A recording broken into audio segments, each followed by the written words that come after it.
በምድር ጨዋታ ውስጥ ነጥቦችን እንሰበስባለን። ያም ደግሞ የንቃተ ህሊናን እርካታን ነው የሚሰጠው። ምድር ትልቅ የመጫወቻ መድረክ ናት። ጨዋታውን የሚጫወተው ደግሞ ሰው ነው።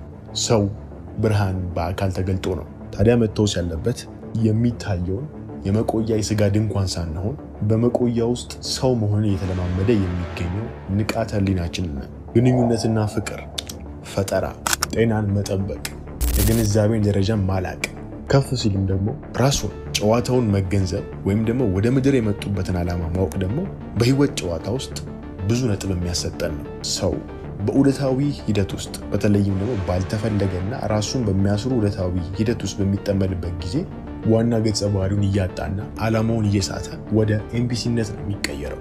ኤምፒሲ በተፈጠረ እውነታ ላይ የስሜት ምላሽን ነው የሚያንጸባርቀው። ዋናው ገጸ ባህሪ በጨዋታ ውስጥ ግን እውነታውን በራሱ ነው የሚፈጥረው።